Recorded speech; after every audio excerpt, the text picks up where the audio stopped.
Corona's expanse, the Imperium's perilous frontier, a foul haven for the enemies of mankind. It is the hunting ground of the rogue traders, unique and powerful servants of the Imperium. Here they seek out new worlds and servants. Here they discover heresy and deceit. Ancient machines. Murderous Xenos.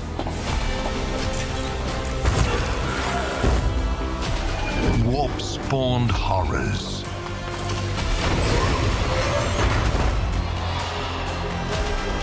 Fanatical zealots.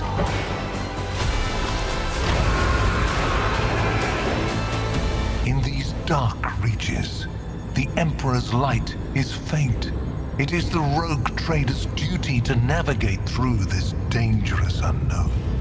For they have the power to feed the Emperor's flame, or to plunge millions of worlds into darkness.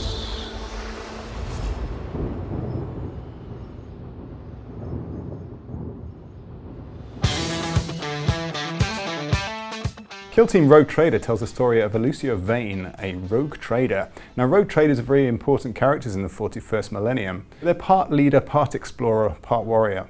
Kill Team Rogue Trader brings so much to Kill Team. There are lots of new challenges for you to get to grips with, whichever kill team you're using. You've got 2 whole new kill zones, the True Hawk, which is a spaceship, and the Ministorum Shrine.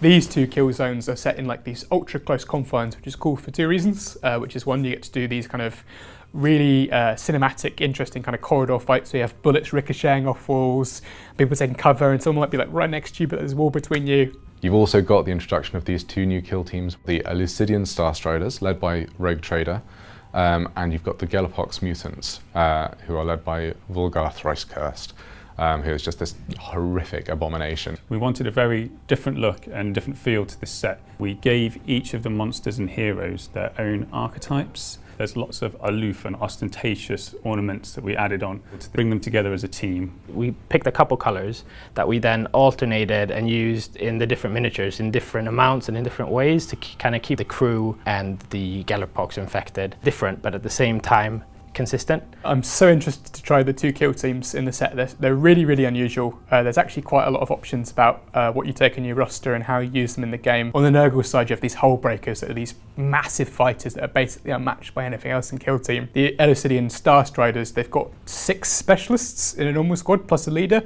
which I think creates this dynamic where you've got a squad where they're just super elite and super satisfying to play in a campaign. Owlcat Vane is a very well-respected rogue trader. She's from a very successful dynasty of rogue traders that dates right back to ancient Terra. She stole a papyrus parchment that told of a promised land, essentially an area of space that's very rich and fertile. We wanted her to really get across the message that she was the boss, so her pose really says a lot. She's standing there, she's not getting mixed up in the action, she's probably surveying what's going on.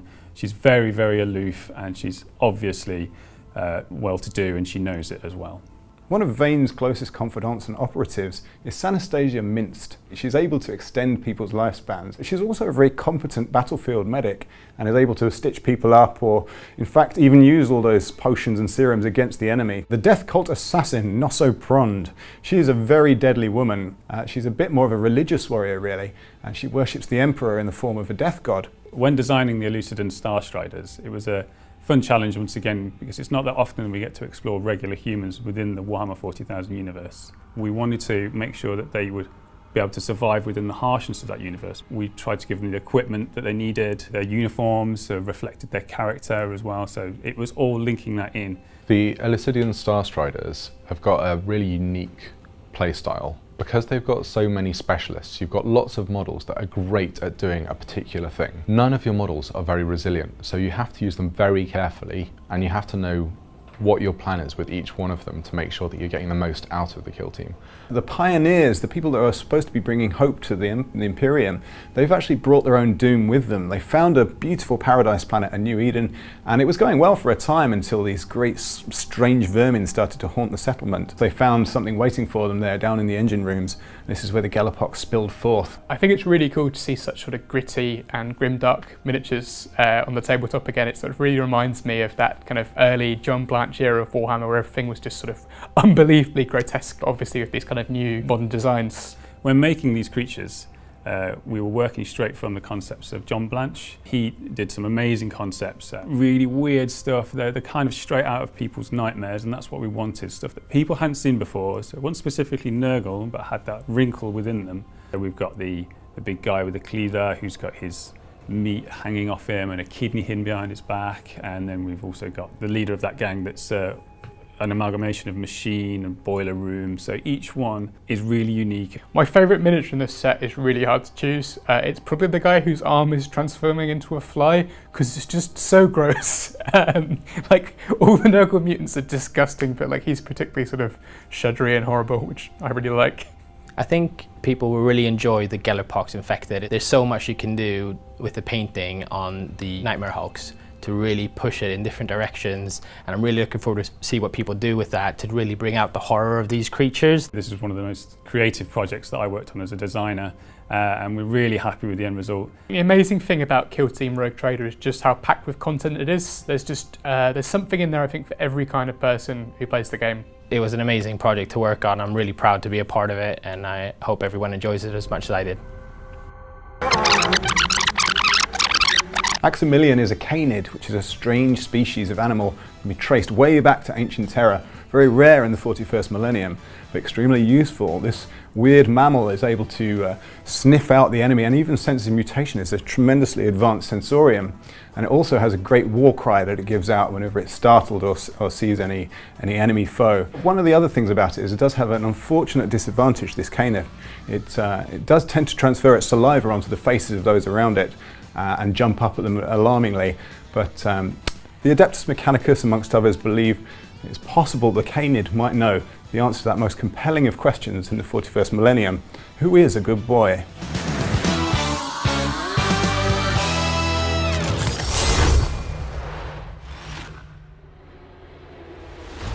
Many on our team are Warhammer 40K fans, and our dream of making an engaging, classic RPG in that universe goes back a long way. We want to let players experience the Warhammer 40K universe in all its diversity. So, in our game there will be a time for war, but also a time for travel, discovery, scheming, and much, much more. The game is set in the Coronis Expanse. It is situated away from the Imperium's billion-strong armies and its mighty fleets. In this underexplored and perilous region, young colonies founded by fearless pioneers coexist with ancient worlds whose inhabitants have long forgotten the light of the Emperor. The Coronis Expanse is teeming with heretics, Xenos, and yet more terrifying and dangerous monsters who won't hesitate to destroy trespassers. Rogue traders stand out in unique ways among other Imperial subjects. These extraordinary men and women have been granted all but unlimited rights and privileges. They wander the stars, rediscover long-forgotten civilizations, conquer planets, and establish colonies. Our game's protagonist belongs to this rare breed. A rogue trader can choose their own path and mission, but no matter what endeavor they embark on, they know they'll be risking their life and sanity, and that overcoming such treacherous circumstances will require all the resources and imperial authority granted by their warrant of trade. This rare credential will open any door for its holder and affords them a number of exclusive privileges. A rogue trader's duty is to explore the darkness beyond the Imperium's borders, blaze trails to worlds unknown, and expand humanity's domain. Making new discoveries, ruling over entire worlds, solving ancient mysteries, and hunting for long-lost treasure are all things a rogue trader may do for the sake of both their own enrichment and the Imperium's prosperity. A rogue trader's military might lies in their void ship, a gargantuan space fortress with a complement of tens of thousands, among whose number are future colonists tasked with founding settlements on new worlds. The void ship is at the core of the freedoms enjoyed by a rogue trader.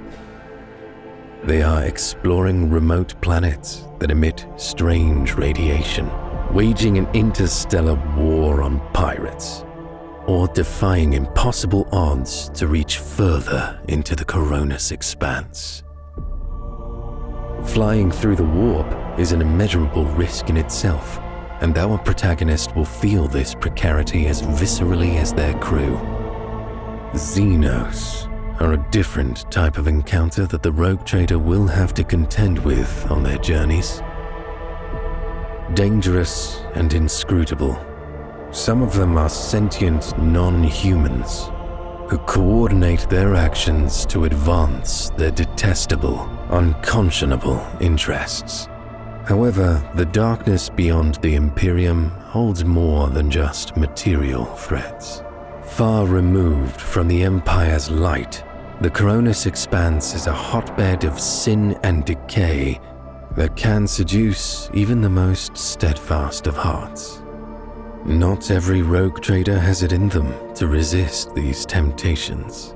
Without this, it implies the Chaos Gods will be the new master regardless. And this is only a fraction of the unthinkable things you will encounter as a rogue trader. We will show you more soon, Lord Captain. Until next time.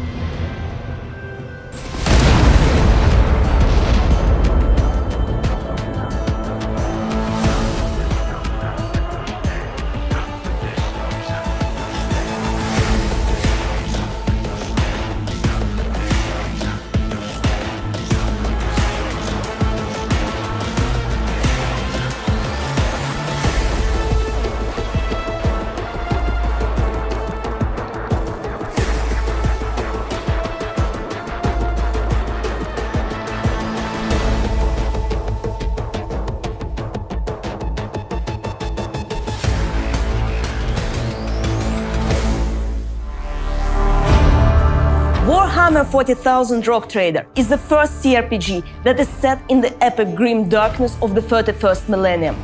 It is a classic isometric experience with turn-based combat and diverse adventures that feature space exploration, void ship battles, intrigues, weird warp phenomena, and many other things that make Warhammer 40,000 so damn fun for RPG fans. Today, we're excited to share a little bit more information about the game. Players will take on the role of a daring rogue trader, a sign of an ancient dynasty of privateering explorers that seek profit and plunder in the void between the stars. Every rogue trader holds sway over a vast trade empire at the edge of the Imperium of Man and is unbound by the most common rules and laws. The rogue trader's decisions and deeds send ripples throughout entire star systems and change the in-game world and those who inhabit it. Stay faithful to the Emperor, or test the limits of your privileges and the Inquisition's patience. Wreak havoc on your planets, consort with the enemies of humankind, even fall into the clutches of chaos. Rogue traders never travel alone. Their entourage includes notable individuals, many of whom will be very familiar to fans of Warhammer 40,000. A faithful seneschal might act as your right hand when traversing the void. Perhaps you will seek aid from a dangerous psyker of questionable repute, or a zealous battle sister of the Adeptus Sororitas. How about an elusive Elder Ranger, ready to watch your back through the sights of a long rifle? If all else fails, maybe a ferocious space wolf will lend you their aid in battle, the imposing figure of a space marine silencing any protestations you might face. These are only a few companions that you are about to meet in the game, and it is entirely up to you to decide whom you'd like to see in your attendance. The freedom to forge your own path in a universe ripe for adventure is the main reason why we chose Rogue Trader as our protagonist. Warhammer 40,000 setting has immense depth, and we plan on revealing a lot of the smaller details and nuances of its lore. We believe this will delight fans of the Black Library books or the Rogue Trader tabletop RPG, as well as those completely new to the Warhammer 40,000 universe. Every game our studios worked on has been shaped with the help of our players. Visit our official site to find a way to be a part of our new story. Become a founder to be the first to try out the game and support us from the early stages of development. Join our Discord server and subscribe to our social media channels for more information coming soon. We have a lot of exciting stuff to share, so stay tuned.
Today, we're going to look under the hood of one of the most interesting parts of creating a Warhammer 40,000 based CRPG. And that's adding new in-game enemies and allies of the Rogue Trader in the Coronis Expanse. We'll demonstrate the process using one of the most formidable foes the Rogue Trader and their crew are going to face, the Hellbrute. A Chaos Space Marine driven insane by an eternity of confinement in a sarcophagus. When choosing an enemy to add to our game, we ask ourselves several questions. 1. Does the enemy fit our story? We have a rough list of locations that will be in our finished game, and which factions will be present at those locations. This helps us decide whether we need a particular enemy. 2. Does it fit the mechanics? Can we actually use an enemy like this for our encounters? 3. Is it distinctive?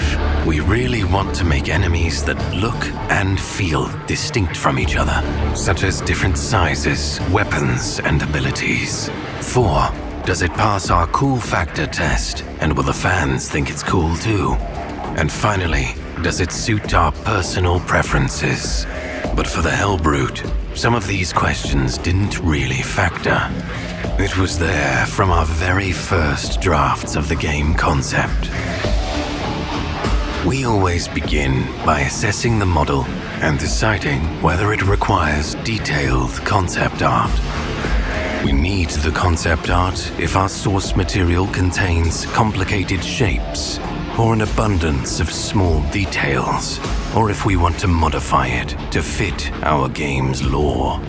The Hellbrute is one of the most famous Warhammer 40,000 miniatures, and we wanted to introduce it into the game as is, so no additional concept design was required in this case. Creating the model itself is a complex and delicate process. We cooperate closely with Games Workshop at every stage of our work, which allows us to stick to the canon in the minutest of details. At the end, the model must be textured. This stage will look familiar to many Warhammer 40K fans, because it resembles painting a miniature. Our game's heretic Astartes originate from the Word-Bearers Legion, who are known for their crimson armor with gunmetal trims. Once the model is complete, it's time to breathe life into it. Animation, VFX, sound. All the things that turn an ordinary 3D model into an opponent whose sheer presence can crush enemy morale. Animating requires close cooperation between two people, the animator and the game designer. Together, they discuss what specific animations the new enemy is going to need based on its mechanics and abilities.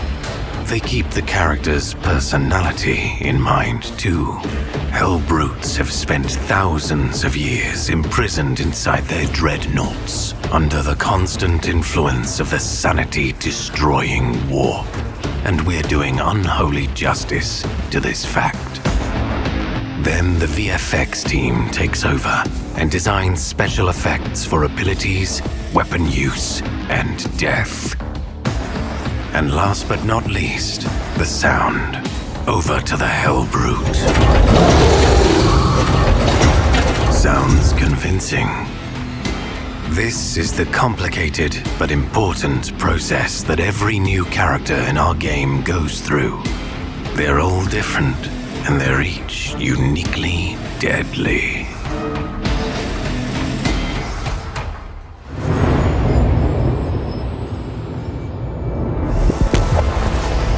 For millennia, our esteemed dynasty has served the Imperium of Man, bringing forth worlds from the darkness of the void and into the light of holy terror. Yet I am but an instrument of his will, a sword in his hand.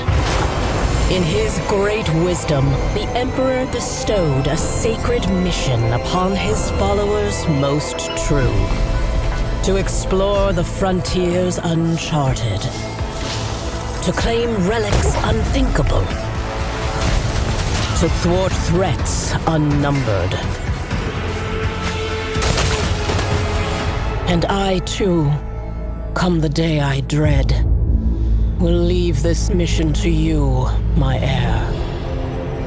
What will your fate be? One of service?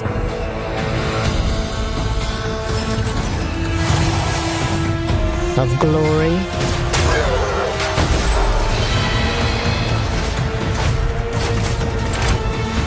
Of heresy?